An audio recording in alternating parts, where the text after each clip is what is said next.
you wear masks as much as possible. And I also ask that you note the number and/or color of the chair you're seated in for future reference.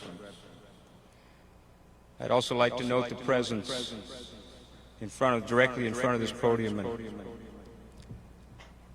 above the casket of the National Honor Flag.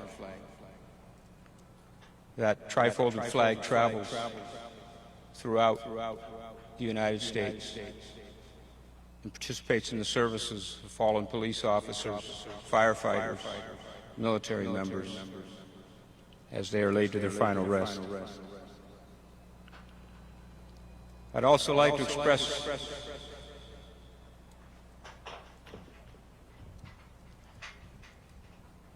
our deep gratitude to the many organizations and volunteers that have made this possible, that have given hundreds and thousands of hours throughout this last week in our support, for all who have brought comfort to us as this police department and as the family has grieved.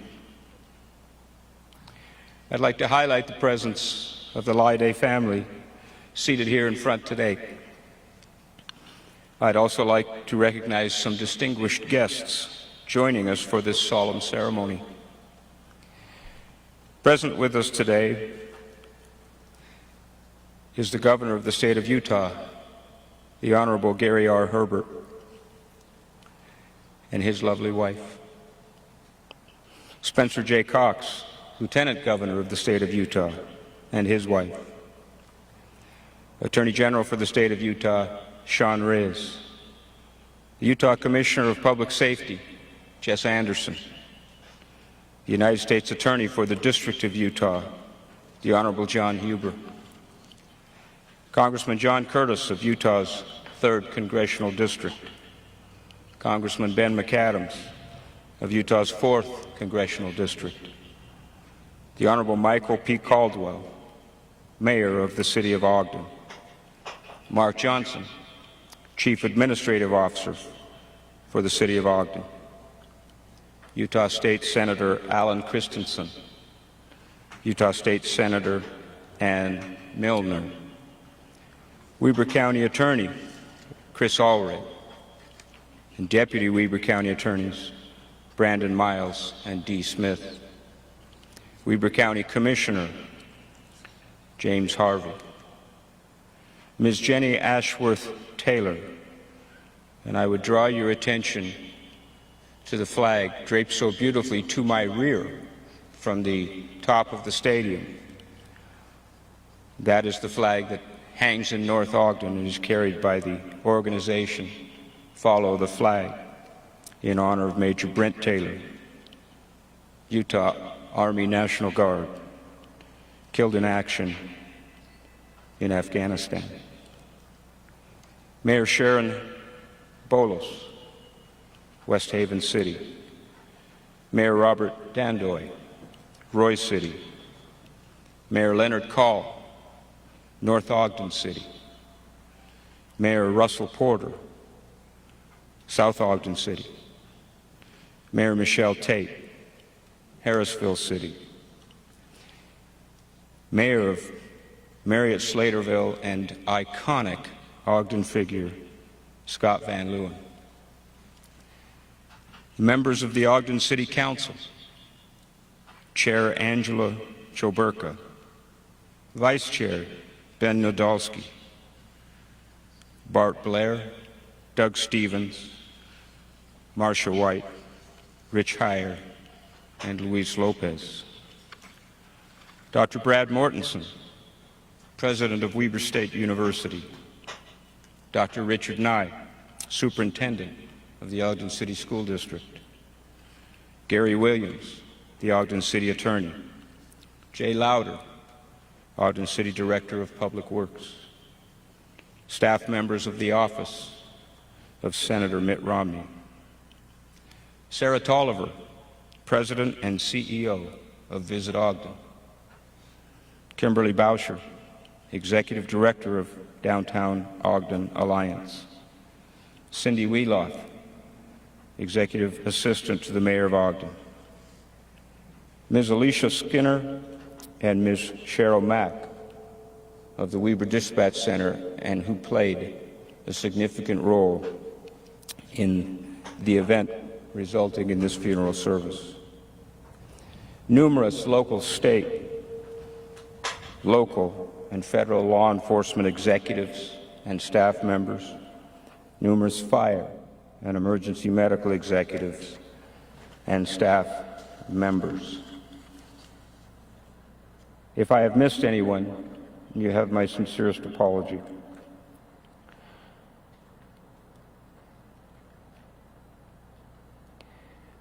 We appreciate all of you being with us today as we memorialize the life and service of Officer Nate Lyday. Your presence here speaks volumes about the respect you and we hold for our police officers and all first responders. In Scripture, King Benjamin states, "And behold, I tell ye these things that ye may learn wisdom, that ye may learn that when ye are in the service of your fellow beings, ye are only in the service of your God." Officer Nate Lyday made the ultimate sacrifice and lost his life serving a family, a community, our state, and our God. May we always remember the service and sacrifice of this fine young man. We will now hear from today's speakers. Nancy Lyday, Officer Lyday's mother, will be our first speaker. Nancy will be followed by Andrew Lyday, Nate's father, who will be followed by Nate's brother, Cody Lyday. Following Cody's remarks, Officer Dylan Eshelman, friend of Nate and Ashley, will speak to us, and he will be followed by Todd Shobe, lifelong friend of the Lyday family.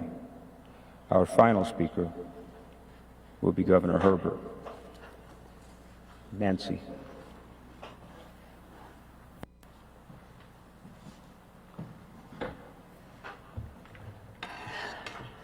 I hope I can get through this.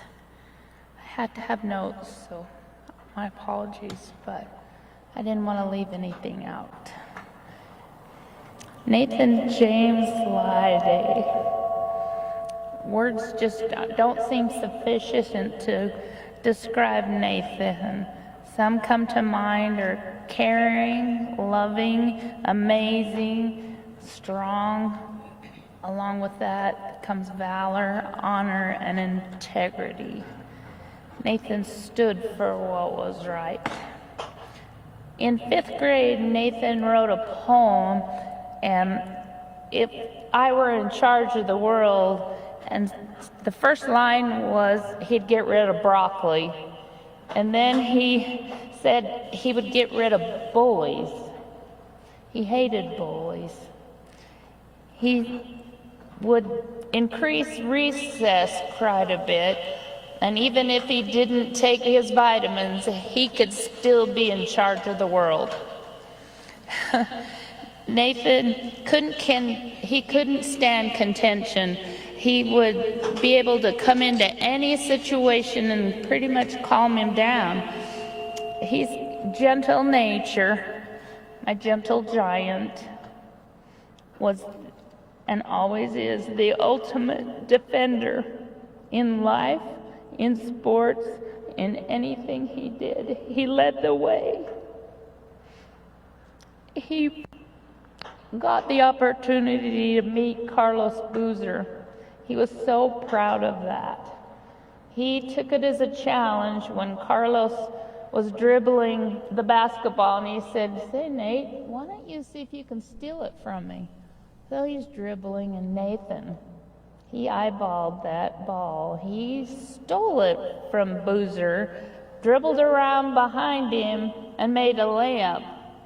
Then he proceeded to get 6 free throws, nothing but net, and Carlos Boozer turned around, and there was Coach Corbin sitting there, and he said, "We got to sign this kid for a 10-day. That made Nate's day. He could not wait, but he's always just led the way in anything he does. He doesn't do anything small. It's all the way or not at all. On occasion, he'd get into trouble, And when I was always talking to him about it, he'd say, I don't remember that. So he had a mischievous side. One time he was having a little bit of a dispute with his brother. He had this battle brewing, and Nathan went and called 911. And trouble was, his father is a police officer, the dispatcher was a neighbor, and they called and said, why do we have Nathan on 911? Then he hung up on the 911 operator and called his mother, because, he's in trouble, you gotta talk to Mom. And I chastised him a little bit and said, Nathan, you know better than that. Did you really call 911? His reply, well, if I did, it would have been an accident. So all I heard in the background was everyone going, Nathan! And if he did, it would have been an accident. His sense of humor started from day one. He was about 2.5, and his grandfather was visiting from Pennsylvania. And of course, any good little 2-year-old, if you hold up 2 fingers, how many fingers am I holding up? He'd look at you and tell you 3. And then they'd ask him what the color the sky is. His answer is green. Anything he could do to get you into a little bit of a debate was going to happen. The entire time his granddad visited, the answers were 2, or 3 instead of 2, and green instead of blue. We took his grandfather back to the airport, and as his granddad was walking down the concourse, Nathan yelled, Granddad, okay, it's 2 and it's blue. 2 years old, he's got a good sense of humor. I used to always say, Nate, you're going to give me heart failure. Will you stop? And he'd say, well, that's my job, Mom. That's my job. His smile, his demeanor, his silly sense of humor was always infectious. All he had to do was walk into a room. There seemed to be a special nature and spirit that followed him. He had many nicknames. One was earned when he drove his bike off the edge of a dirt road and he missed the turn and he ended up in a cow pie infested pond. He came up looking like the X-Wing fighter in Star Wars, but his favorite nickname of all was Uncle Nate. At his graduation from Weber State College, his little niece wanted to get closer, so we went down to the opposite side of where the family was sitting so we could get some pictures. She mustered up her voice and yelled top of her lungs, "Way to go, Uncle Nate." The entire D Event Center heard her at 3, and you couldn't wipe the smile off his face. Another instance, his little nephew came down to spend some time with him. He was so excited that Nathan had become a police officer, so he traveled down so he could see Nathan's police car and he could experience it. And I don't think that special day will ever be forgotten.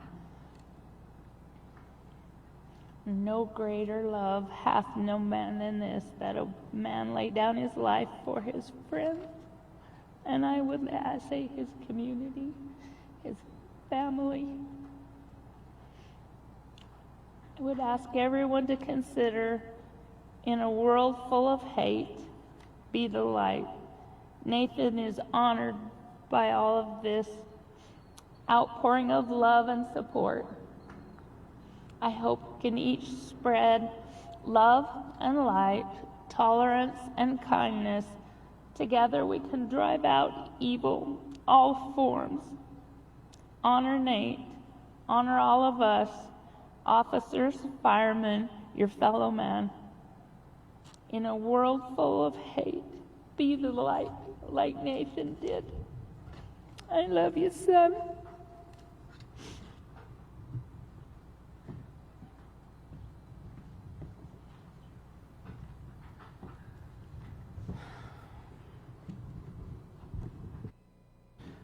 Hi there.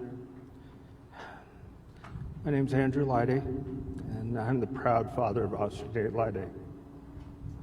I'd like to thank you all for coming out today to honor and show your love and respect for Nate and celebrate the time that we had with him.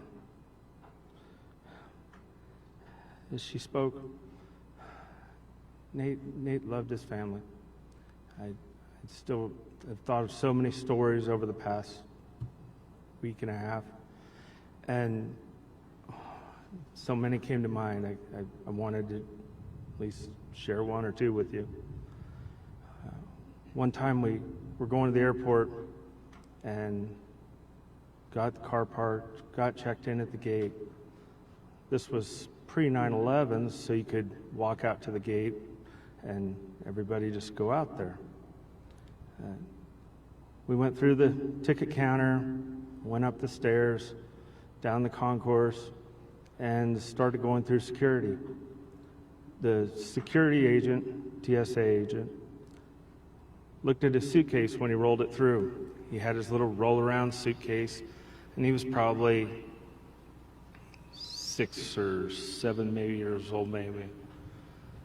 She looked at the suitcase on the x-ray machine. She ran it through, backed it up, looked at it again. And she looked at us with a puzzled look on her face and said, "There's nothing in that suitcase except a small toy in the corner, apparently." I said, "Yeah, I know. He's not actually going anywhere. I am. He's staying home, but he wanted to bring a suitcase to be a big guy like Dad." So many people have crossed my paths in the days since that horrible afternoon of May 28th. The list of all of them would be so extensive, I'd be here for the rest of the afternoon. But I do want to recognize a few of them at this time. And as Chief Watts said, I apologize because there's many, many, many I will leave out. But I'd like to start with Governor Gary Herbert and Attorney General Reyes. I've received calls and spoken in both person with both of them in the last few days. And their words of encouragement have helped me to work my way through this, at least to this point. I'd like to recognize the Ogden Police Department's administration, Chief Randy Watt, who 29 years ago was an instructor of mine at the Police Academy. I always felt comfort when Nate was on duty, knowing this department was being led by a man that had the skills and the ability and the knowledge that he would train, equip, and set an example of duty, honor, integrity, and to never give up the fight.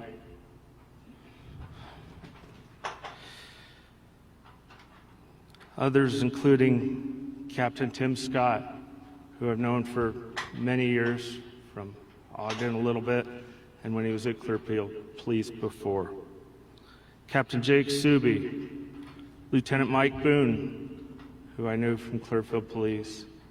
We had a heartwarming talk on the way to the medical examiner's office to pick up my son and bring him back home to Ogden.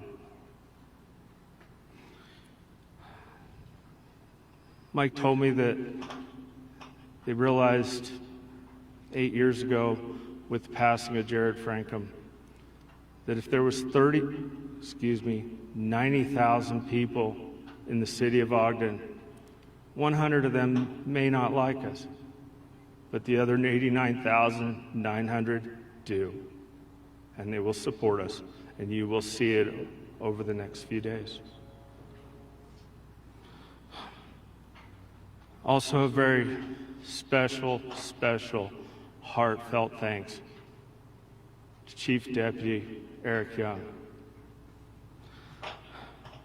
I had a brief contact or two over the past couple of years with Chief Young at graduations, swearing-in ceremonies.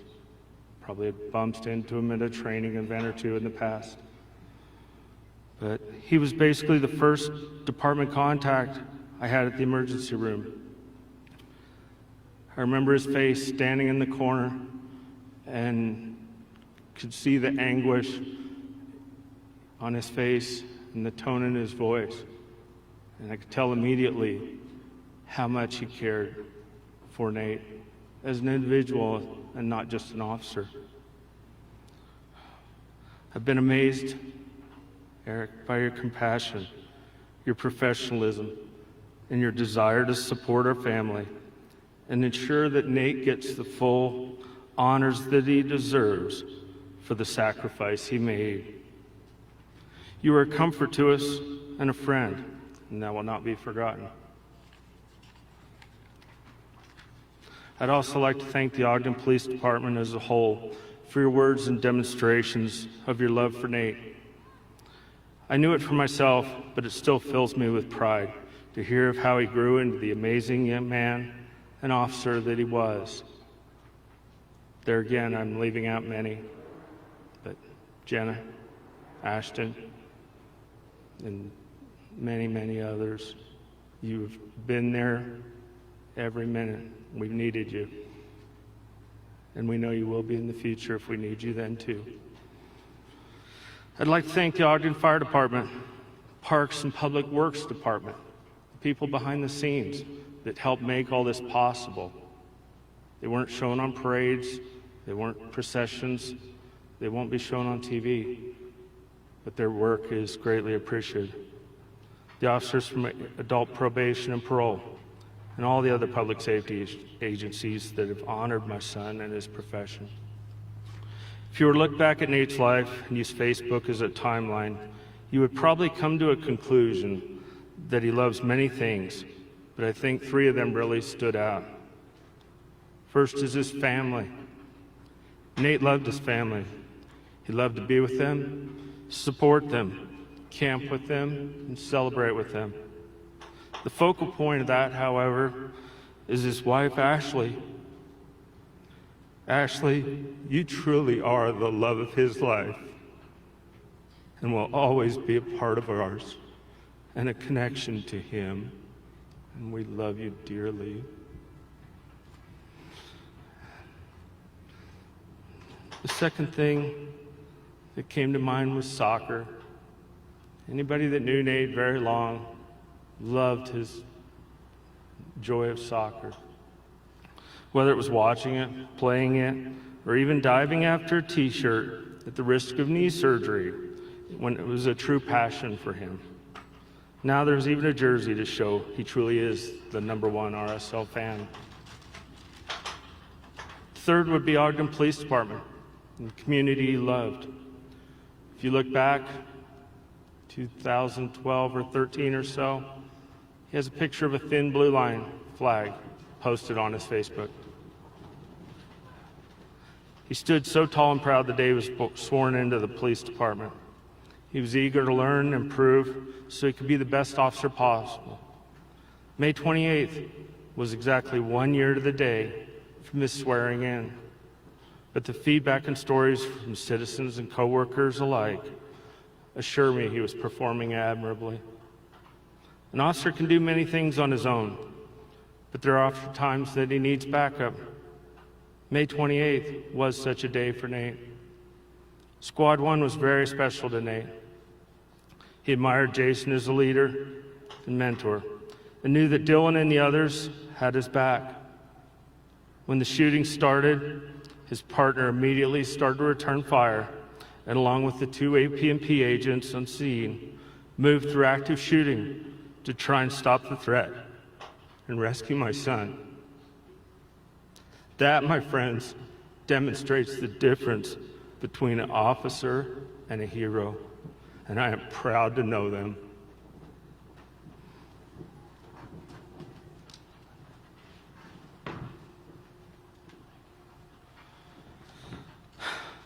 We've been so humbled and amazed by the show of love and support from the community. We can't even begin to acknowledge it all. From the blue lights, to flowers, to flags, signs, it has assured me that although there may be a great deal of anger and protests against law enforcement, this community does in fact support Nate and the brave men and women that risk their lives to serve and protect them. I hesitate to single out one time from the past days, but I was so moved by one, I want to share it. It was Thursday evening, and we were following the van carrying Nate to the medical examiner's office. We passed a woman and a young girl standing on Highway 89 in East Layton. They were standing behind a minivan with their hands over their hearts. They didn't know Nate, as his name had not been released at that point. Just that an officer had lost their life trying to save a family in distress. People are the key to all these stories, and what reminds me that good will prevail. Heroic people, caring people, respectful people, generous people, and those courageous enough to run through a barrage of emotions and pain, to be there and remind Ashley and the rest of us that we can get through this, and that a hug of words and support will be a start. Shantae and Liz, you were willing to drop everything and be there at a moment's notice, and we will always be grateful. If there's any thread of a silver lining to Nate's sacrifice, I think it may be in an article that just came out in Forbes magazine. It was titled, "Spare a Thought for the Good Cops." Nate was definitely a good cop and set a standard for others to follow. He was always striving to do the best that he could. He was an excellent learner and was always trying to improve himself and his skills. Numerous officers and citizens have told me how his big smile and easygoing personality could help to de-escalate a situation. Nate was also very self-conscious of details and report writing. He did, however, not get a chance to clear from his last call. A father's job is to guide and assist along the way, so I'd like to assist him with that at this point.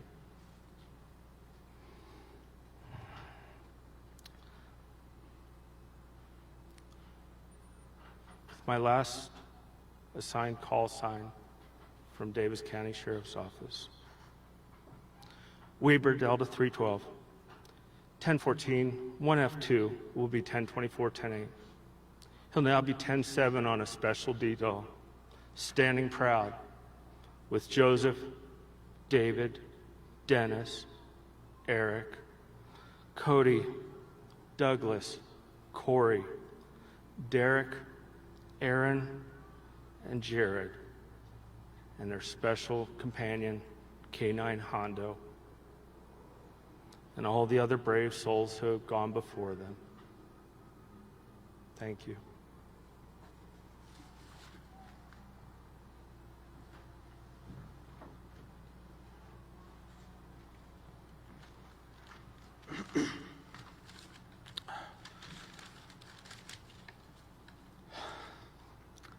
Hello, my name is Cody Lyday, and Nate Lyday was my little brother. I'd like to start out by thanking the Ogden Police Department and the entire city as a whole. The amount of love and support that has been shown to my family really is beyond words. Nate loves this city, and it was his home. Many of you know my brother in some way or another, whether it be as a police officer, a coworker, a classmate, or as a friend. I'd like to share with you today who my little brother was to me. When I was 16 years old, Nate was 12, we borrowed our dad's truck to go pick our sister up from a friend's house. When we pulled into the driveway, I had him switch me seats so we could pretend he drove us there. When I asked him to back out, he asked me which one is the reverse pedal. We promptly switched back seats. Nate was never the kind of kid to be ashamed of being a goofball. He loved to have fun and would do or say things that most people were too scared to. We usually use these moments as kids to razz him a little. We had so many stories about Nate growing up, and to this day, my family still loves to sit around and tell them. We did not know it then, but Nate truly was the tie that binds for our family. And he is the tie that binds our community together now. As I look around this great city, I see little bits of my brother everywhere. The schools that he went to, the parks that he played in, the restaurants he loved.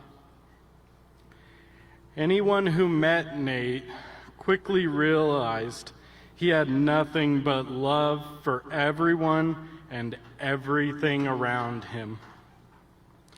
He really was the only person I had ever met that never had anything bad to say about anyone. He would meet people and instantly like them. And Nate embodies what I truly love about our city, Ogden. We have a community here that is about love and inclusion, and Nate was a part of that. If there was ever a time that we should come together as a community, this is it. I just wish that my brother could be here to see more of it. A dear friend recently reminded me that every day is a gift. And I would just like to ask everyone that's here today and throughout the country to take a minute and hug and love the people that are around you, your family, your coworkers, your friends. And I think that we can all make it through this together. Thank you.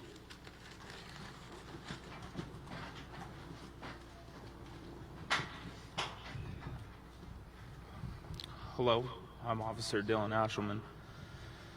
I had the privilege of working with Nate from day one off of FTO. He came to Squad 1 as his first squad. And I remember on day one, he was the only guy to beat me in a briefing that morning. And I thought, who is this guy that beat me? And even then, as a brand new officer, you could see his joy and excitement to wear this uniform and wear his badge. Over the course of the year, me and Nate worked side by side on countless of calls. We spent countless time together telling stories, talking about our personal life, our work life, dreams, where we wanted to go. One thing that stands out is he always spoke very highly of his wife, Ashley. He loved her. And he never said a bad thing about her, except maybe that her cooking was way too good, and he couldn't get enough of it. And I would have to agree, it is delicious. We talked about how we wanted to do canine together and work with dogs. That was his passion, that was his dream. When we did shift change, Nate went to Squad 2, and he'd always just message me, telling me how he wanted to come back to Squad 1 because he missed us. Well, finally, he was able to come back, and I got to spend countless days just doing what we love to do every day, and that was working for the city and protecting citizens and answering calls. And then coronavirus hit, but we always managed to come by and sit next to each other throughout the day, go on calls together, tell story after story. And there was times where we just sat there typing reports and we were just silent. But the fact was we were next to each other. Over this time, me and Nate went from friends to best friends to family. And him and Ashley will always be family to me.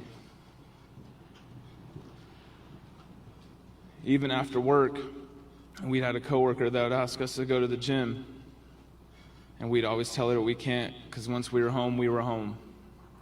When in all actuality, we were just getting on Xbox so we could play together. We just didn't want to stop. Throughout this year, me and Lyday answered call after call. And there was times where dispatch would send someone else to back myself or back Nate. And the backing officer would usually wait a few seconds because they knew that they were going to get canceled by one of us. We did everything together. At the end of the day, on that Thursday, Nate saved countless lives, to include my own, and I will forever be thankful for that. On that day, this world lost a hero and a man who loved Ogden City and all the citizens in it. But I know every single one of us here that puts on this uniform, puts on this badge, that gets up, follows our duties that we swore to do. He is there. Every single one of us has gained a guardian angel in this. And I just hope everybody remembers that he is always there. And Ashley, I want you to know he will never be forgotten. Thank you.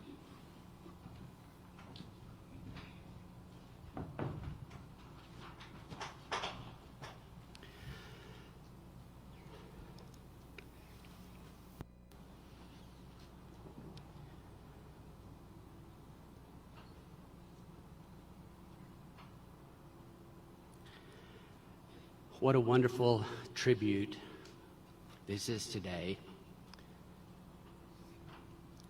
to celebrate the life of Nathan Lyday and the sacrifice he gave for this community.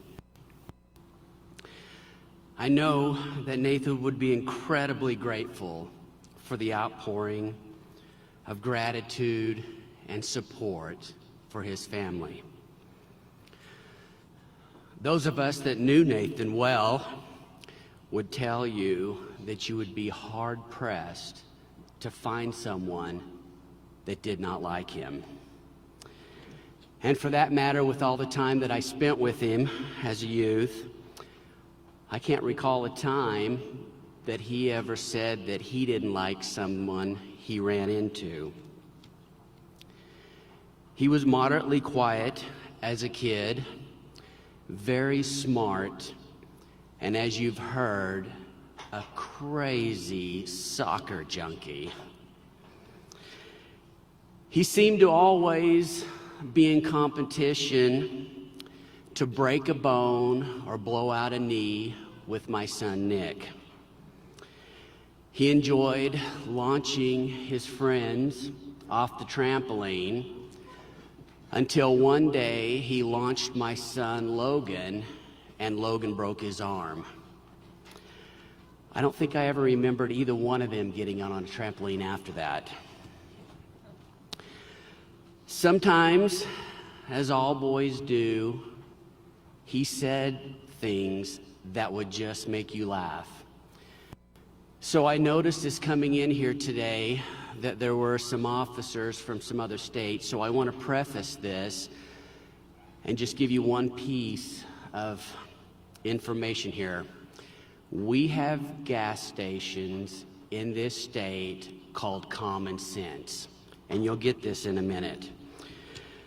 So one of those times, Nathan made us laugh a lot. We were at dinner with him and his mother. His mother relayed a story that night of something he said to his 7th grade teacher. As we all are aware, Nathan wasn't paying attention in class, only half paying attention, as well as the rest of the students. The teacher asked if anyone in class knew what common sense was. After a few minutes of silence and no one answered, the teacher called on Nathan. Nathan got up and said, "Yes, Common Sense is a gas station on the corner of my dad's house."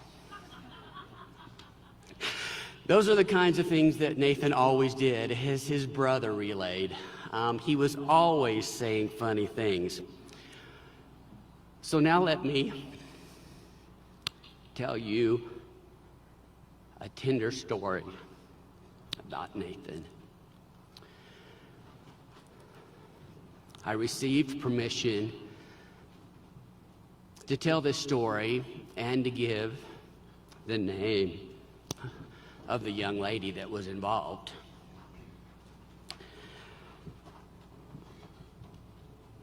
Lizzie relayed this message to me a couple of weeks ago. I'm going to paraphrase some of it and quote some directly. She lived in the same neighborhood as Nathan, and she had been struggling with an addiction that had caused herself and many others some grief. As we're all aware, things seem to get around in neighborhoods. Nathan found out, like most of the rest of us, what was happening in her life at that time. Nathan was working at Fresh Market, and Lizzie happened to get into the line where he was checking. Once she noticed him, she left the line for another line because she didn't want to face Nathan. Nathan noticed her, asked for another person to take his place for a moment.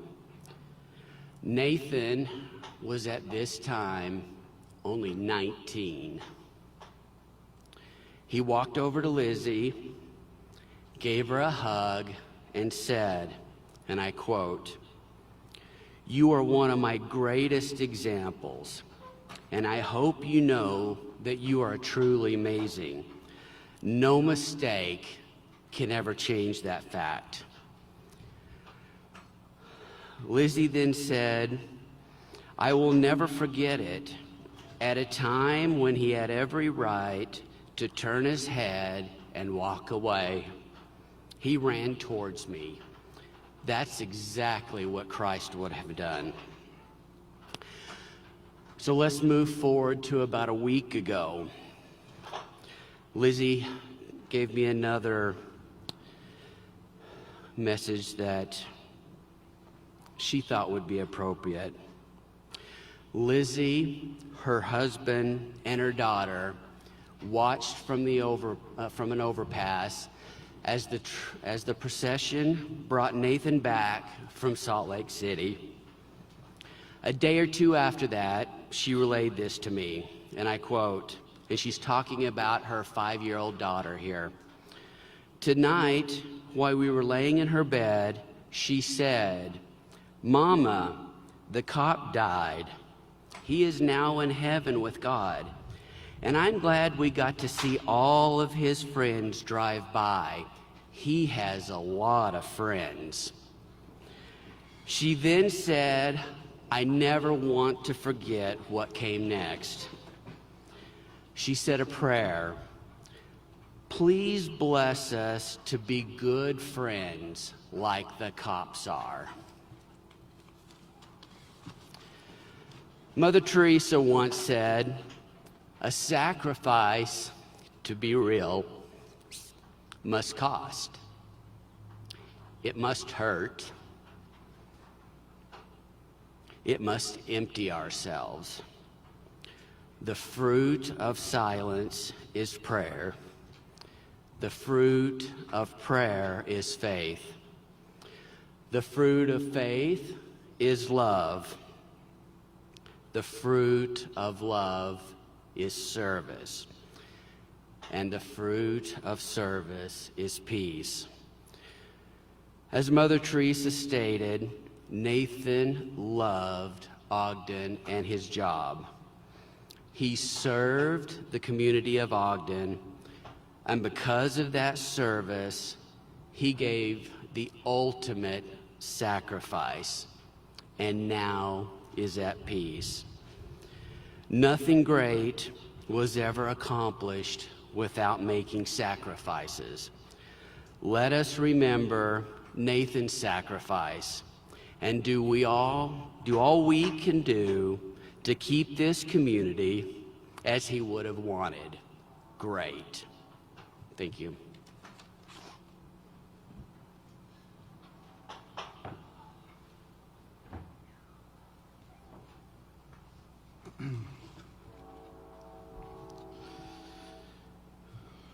Ladies and gentlemen, friends, fellow Utahns, special guests, the Lyday family, I'm here with deep humility, feeling inadequate to address you on this tender occasion, but honored by the invitation by the Lyday family and Ashley to come and make a few remarks as we celebrate the life of Officer Nathan James Lyday.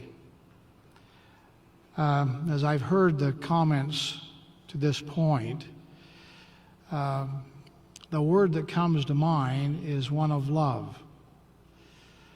Obviously, Nathan was a compassionate, warm, and friendly, gregarious individual with a little bit of impishness in his personality. But he loved being a police officer. He loved going to work and sharing the time with his colleagues, the men and women in uniform. He loved the city of Ogden. He's a hometown boy. He's a hometown hero. He loved his opportunity to serve. Most of all, he loved his family. His sweet wife, Ashley, the light of his life. They were married 5 years ago today, and a wonderful opportunity for them to be together as husband and wife. Given the love that Nathan has shown to all of us, as we look at the responsibility of those men and women in uniform to protect and to serve, I look at Nathan and his assignment as a police officer that he looked at akin to a noble calling. Indeed, there are few professions that have more challenge in life than being a law enforcement officer. The stress as you go out to work each and every day, facing dangers that you don't know, your family praying that you'll come home safe and sound as you go out to serve and protect. That's pretty challenging. That's pretty stressful. Police officers willing to put it on the line for someone else. It's been mentioned already. A dangerous situation they don't retreat from. And in Nathan's case, we saw an example of actually moving towards the danger in order to try and save somebody else from violence. Nathan's end of watch on May 28th came all too soon. He died heroically, sacrificing his life in an attempt to save others. In honoring Nathan's courage and sacrifice, which we do today, It would be wise for us not to overlook the sacrifice of his family, friends, particularly Ashley, at this challenging time, his parents Andrew and Nancy, his fellow colleagues. All of us are in this together as we mourn the loss of our good friend Nathan. To Ashley and family members and friends of the Lyday family, I want you to know that people across the state and beyond share a broken heart with you at this time and want to offer you their most compassionate best wishes. Jesus taught that we should love one another. That's sometimes easy to say. Unfortunately, it seems sometimes hard to do. Nevertheless, it's a good guide and a commandment given to all of us. Jesus also said that greater love hath no man than this, that he would lay down his life for his friends. Nathan has done that. I think these times make us have questions. Many of us are asking ourselves, what can I do? What can I do to make it better, to help ease the pain, the suffering, the sadness, the darkness that we feel because of this tragedy, this tragic event? We have been through, in recent weeks and months, some very dark days. And we have dark days probably ahead of us in our lives and the challenges of our mortal existence. But I get heart and encouragement from the words of Dr. Martin Luther King Jr. when he said, "Darkness cannot drive out darkness, only light can do that. Hate cannot drive out hate, only love can do that." Jesus taught that we should love our neighbors, love one another. I was reminded as I was preparing my remarks of a great speech given by Abraham Lincoln as he dedicated the Gettysburg Cemetery in Pennsylvania, and known as the Gettysburg Address. And as he taught the crowd there, about 15 to 20,000, about what was taking place as we honored these people who give the last full measure of devotion to our country, I thought of Nathan. I also thought of us. He said, in talking to those people, that it is for us, the living, to be dedicated to the unfinished work. I think that's a good charge to all of us today, that we have a responsibility and an opportunity to further the work of Officer Lyday. We should, in fact, bear one another's burdens that they be made light. We should, in fact, mourn with those who mourn. And we should, in fact, comfort those who stand in need of comfort. We all have the ability and the opportunity to do that. And certainly the Lyday family and their friends need that kind of assistance. So let that be our charge and our commitment as we leave these services today. One last thing. I think these are opportunities for times of reflection. We have introspection opportunities to ask ourselves questions. How do I measure up? Nathan is a good example of what we ought to be and how we ought to conduct our life. But questions come to mind about why. Why? The great question posed in the Old Testament by Job was, if a man die, shall he live again? He answered that question pretty soon after that when he said, all the days of my appointed time will I wait till my change occurs. I'd like to add my own testimony that not only will he live again, but that he does live. We go through different chapters in our existence. One door closes and another door opens. he's going to that next chapter with a new birth and a new beginning. I liken it to sitting on the shoreline and watching a ship go out to the horizon. As it goes to the horizon, it slowly slips from our view, and we say, "There he goes." Unbeknownst to us, on the other side of the horizon, far away, is another shoreline where people are there gathered.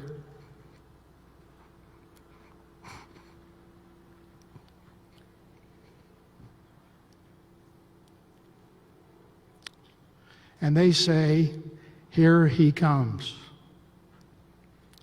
Family, friends, loved ones, without reach to arms, wanting to show him the love that they feel for him and for his sacrifice and service.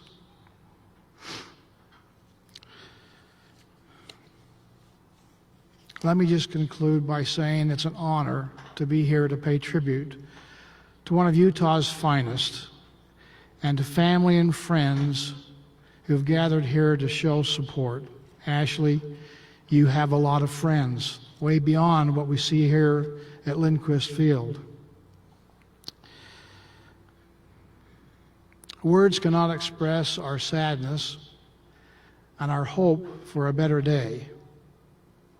But I do have a prayer. My prayer today is that God, our Heavenly Father, will bless us as His children with understanding, with hope, with appreciation for all of God's children. I pray that God will bless Ashley and family, Andrew and Nancy and extended family and friends, that they'll have strength, that they'll have courage, that they'll have a ability to have their spirits buoyed up and look optimistically towards the future. I also pray that all of us will have a desire to serve as Nathan has served and give our lives in the service of others, all of God's children. In honoring Nathan's memory, we can demonstrate our love for our fellow man and to do good to each other as we have opportunity day by day. That is my prayer. In the name of Jesus Christ, amen.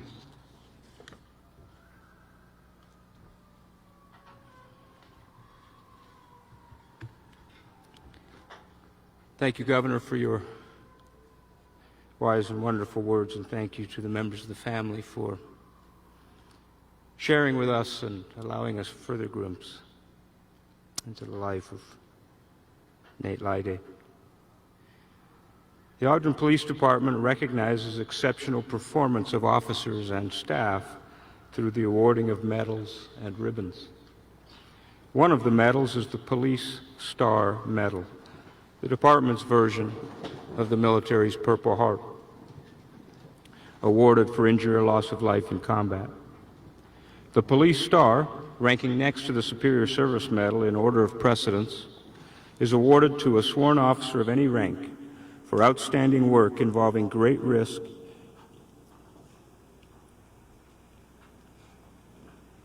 and including an act whereby an officer receives a wound or serious injury and which is received under honorable circumstances in the line of duty. Attention to orders. It is hereby ordered that Officer Nathan James Lyday, 2 Foxtrot 1069er, is posthumously awarded by Chief of Police Stephen R. Watt the Police Star for services rendered on the 28th of May in the year 2020 and effective on this date,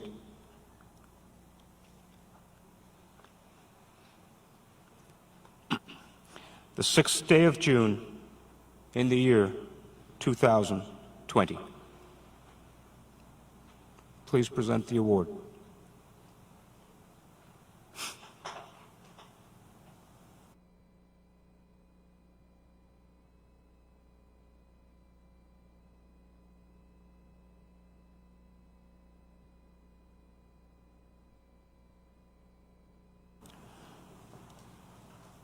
In a few moments, I will ask Ogden police officers to form a cordon, and the pallbearers and honor detail will be piped to the hearse while honors are rendered.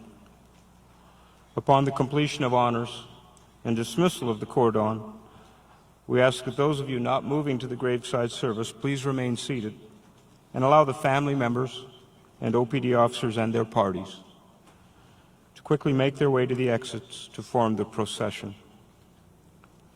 The graveside services will be streamed to the screens here in the stadium as well as on KSL, Ogden City Facebook Live, and the Ogden Police Department's Facebook Live pages.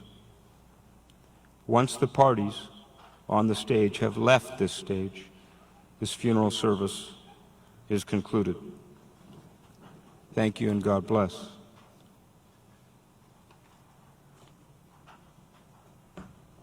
Form the cordon.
Precinct 4.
Order! On!